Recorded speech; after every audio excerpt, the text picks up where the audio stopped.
My name's Lucy Dormer. I'm an occupational therapist working at the Bristol Haematology and Oncology Centre, and I am doing a presentation about managing fatigue. So the presentation is going to give you a definition of what fatigue is. It's going to talk about what does fatigue mean to you, ways of trying to manage it or tips, ways to rest, who can help, and what kind of support groups are out there in the community that will be able to support you. But before we look at what fatigue is, it's sometimes important to try and look at what energy is and what energy means to you. So the Oxford Dictionary describes energy as the strength and vitality required for sustained physical activity. But what does that really mean? What does that mean in everyday kind of life? What does that mean to you on a personal level? So when I think about it, these are the things that I think of when I think of my energy levels and what they mean that I'm able to do. So it means I'm able to get washed, dressed, I'm able to make myself look the way I'd like to, I'm able to have the energy to eat, I can cook for myself, but also my family and for my children. I've got the energy to have physical contact with my children or my husband or my mum, my dad. I can look after my pets or my dog or my cat, things like that. I've got energy to go to work. I may not always feel like it, but I do. I've got energy to do some sort of physical activity, some exercise, housework, all of those things. And all of those things are the things that you need energy for. And they're also the things that make you who you are as a person. They're kind of your role, your sense of self. So they're really, really important. And if you're struggling with cancer-related fatigue, that can massively impact on your ability to do all of these things. So defining cancer-related fatigue, and it's really important to understand that fatigue isn't just a physical thing. It's not just that you've done too much exercise or you've been for a massive long walk or you've exhausted yourself going to and from work.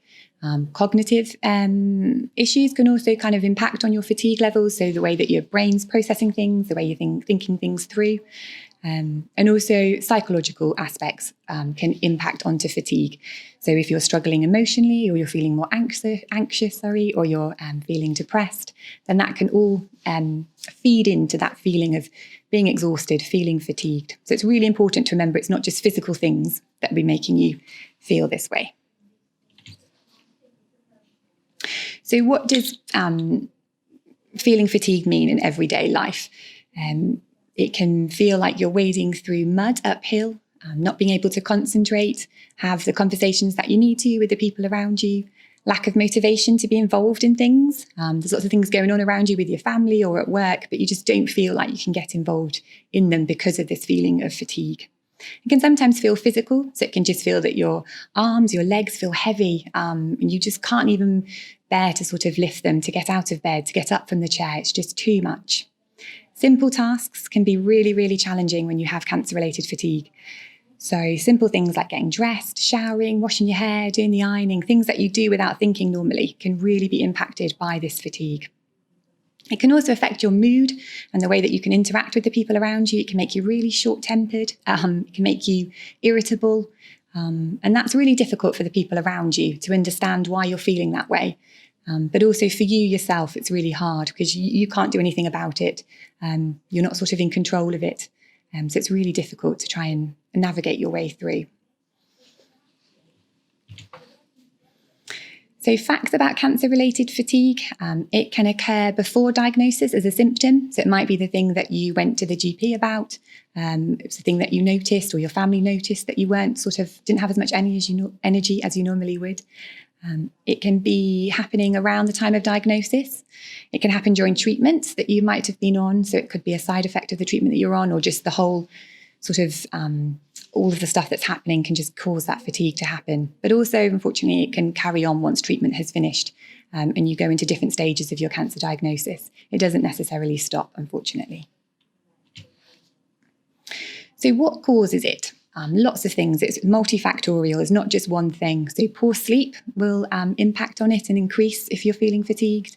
The disease itself, changes in your diet. You might not be eating as well as you normally would or be able to tolerate the food you normally would. So that can mean you're not putting that good stuff into you, so you're not getting that energy level out.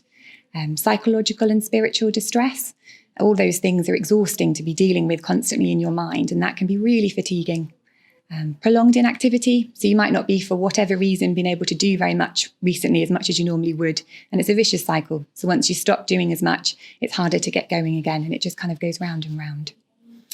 Breathlessness or any kind of symptoms that you're having, so breathlessness or pain, all those things can impact and cause this fatigue that you might be experiencing. And again, then that affects your energy levels. And then that means that you're not able to do the things that you would like to be doing. So normally, how do people manage their fatigue levels? And if you're like me, I tend to boom and bust, which is the most common way to manage your fatigue levels. So when I say boom, I mean that you wake up in the morning and you feel like you've got a bit more energy than you normally do. So you boom. So you do as much as you can, as quickly as you can, generally. You rush around like a headless chicken, trying to do as much as you can. But inevitably, if you're suffering with cancer-related fatigue, you will have that bust period. So you will then probably in the afternoon just feel absolutely exhausted and you'll just have to sit down and you're no good to nobody. And then unfortunately, what might happen is that boom period will get less and less, but that bust period will become longer and longer. And every time you won't be able to achieve as much as you were the day before, which can be really frustrating for you and also the people around you. So it's really important if we can try and develop, or you try and develop some ways to manage it in a better way or a more effective way. I'm not saying it's easy. So as occupational therapists, we talk about the 3 Ps, which stand for planning, prioritizing, and pacing. So try and think about what you have on that week or that day or that month and try and plan it. So you're not trying to cram everything into the first week or the first day of the month. Try and pace yourself so you kind of move things throughout the week or the month and try and prioritize them. And your priorities might change depending on what it is. So it might be the fact that you need to have a really important conversation with your partner or children about what's happening. So try and prioritize that when you're feeling like you've got a bit more energy, because that will be exhausting for you. Some people like to think of their energy levels as a battery. And so when they wake up in the morning, they have a full battery of energy, or hopefully a full battery, but unfortunately not everybody does. And that's all you've got for the day. So you need to try and get through the day with that energy levels that you have. And a really important thing to try and think of is that you don't use it all up. So you don't want to get to the end of the day and you're completely exhausted. You want to get to the end of the day and you've still got some energy left. So try and think about what activities you have on and whether they're high energy activities from you, be that physical, emotional, psychological, all of those things, and try and identify what uses up more energy for you and then try and spread them out. It's really important if you can. It's really hard sometimes, but to try and do some light exercise if you can. It really helps you improve your sleep and it can improve your mood and it can also give you more energy. So if you can build that into your kind of daily routine, it's really useful. If you can adapt the activity that is really important to you that you want to do, if you just don't feel like you have the energy level for it, but there's elements of it that you can do, but keep the value of it. So what's important, try and work out what was important about that activity, the real nitty gritty of it, and try and keep those bits if you can. And energy conservation is really important. So try to, if you're really struggling with some of those simple tasks that I mentioned before, like getting washed and dressed, doing the ironing, those sorts of things, try and think of ways that you can still do them but conserve your energy. So if you can do them sitting down, if somebody can help you with them, it's really important to try and think of those things. And it's a completely different way of being. It is kind of a mind shift of how you'd normally manage your life. Sleep is really important when you are struggling with fatigue and you think it would be really simple and really easy. You're exhausted, you're tired, so you would just sleep at nighttime. But unfortunately, I think from the feedback that we get from lots of patients here on the wards and patients that we see in the community, that sleep becomes really difficult when you're struggling with fatigue. You get to the end of the day and all those thoughts and feelings that you've pushed aside and you haven't thought about, you're lying in bed and they're all there and you just can't get away from them. They're just whirring around in your mind. And also if you've pushed yourself too much and you've gone past the sleepy phase and you're exhausted, then again, it makes it really hard to sleep. So this is all common sense advice and stuff that we all know, but sometimes it's helpful to just rethink it and make sure that we're all doing those things that we learned a long time ago. So try and make sure that your room is nice and dark. It's gadget free. So having your phone beeping or your iPad or Googling things and stuff like that isn't going to encourage you to want to go to sleep. If you can, try and make sure that you've got kind of regular wake up times. I wouldn't try and force yourself to go to bed at the same time every night, because if you're not tired, you'll just lie there getting cross and angry. Wind down routines are really important. So whatever kind of helps you to wind down, reading a book, having a bath, having a nice chat with your partner, anything like that. If you can kind of get into a routine, it can be really helpful. And if you've been through a lot over the past few months or whatever period of time, those routines can get really affected. Try, if you can, to reduce napping in the day. If you can try and replace napping with some other form of rest and relaxation, it's really important. And then also, I think it's quite important to try and communicate with everybody during the day. So those thoughts that you'd have going around in your head when you go to bed aren't there, because you've already got them out into the open. So I mentioned trying to replace napping in the day with other forms of resting, and relaxation is a really important way to do that. So relaxation and resting kind of top up your energy levels. So you have certain things that kind of reduce them, and then you have things that kind of build them back up again. And relaxation comes in many forms. So it's not just doing yoga or Pilates or anything like that. It can be having a nice walk in the countryside. It can be just sitting in the sun. It can be having a nice hug or a cuddle with your partner or your children. Lots of people use breathing techniques. They find that really helpful. Music, exercise, thinking about a nice holiday that you've been on, anything like that you can try and build into your day can be really helpful to help you relax and just let your mind switch off a little bit. One thing that some people use is mindfulness.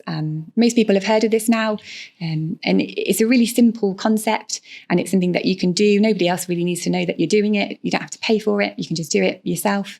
And mindfulness is just about trying to focus on being in the present. So not worrying about the past, not thinking about the future, just try and concentrate on whatever you're doing at that moment in time. And it can help. It can really help you, lead you to feel more relaxed, and it can top up your energy levels.